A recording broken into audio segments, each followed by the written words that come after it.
कि सुल्तानुल आरिफीन हजरत सैयदना बायजीद बुस्तामी रहमतुल्लाहि तआला अलैह की बात चल रही थी। हजरत बायजीद बुस्तामी को ये मकाम और मर्तबा मिला। अल्लाह अकबर। फरमाते हैं कि जुनैद बगदादी कहते हैं कि जो मकाम जिब्रील को फरिश्तों में, वो मकाम वलियों में हजरत बायजीद बुस्तामी को, यही बायजीद बुस्तामी है कि अल्लाह अकबर हर वक्त खुदा का जलवा देखते हैं। तो सरकार बायजीद बुस्तामी से किसी ने पूछा, बायजीद ये मर्तबा कैसे मिला? तो फरमाया कि मैं अपने उस्ताद के पास कुरान पढ़ रहा था। वही कुरान की बात कि मतलब के साथ कुरान पहले पढ़ाया जाता था, मानी के साथ। तो आयत आई वबिल वालिदैन एहसान, अपने वालिदैन के साथ अच्छा सलूक करो। तो बायजीद बुस्तामी ने उस्ताद से पूछा, उस्ताद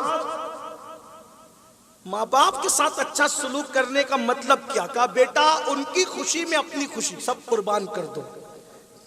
अपनी जबान में कहता हूँ, पार्टी दफ्तर उठाया, किताब कापियां उठाई, जो भी उस वक्त का हो सकता था, लपेटा, घर आ गए।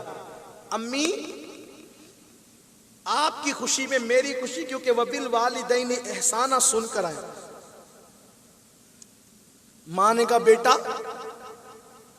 क्या चाहता है? कहा माँ चाहता हूं कि हर वक्त मकाम हुजूरी नसीब रहे और अल्लाह रसूल का जलवा मिले। बस माँ ने हाथ उठाए, मुझे आगे किया और रज़ के मौला ये जो चाहता है इसको अता कर दे। सुभान अल्लाह। बस अल्लाह ने अता कर दिया। माँ की दुआ की बरकत से मर्तबा मिला। यह है माँ की दुआ।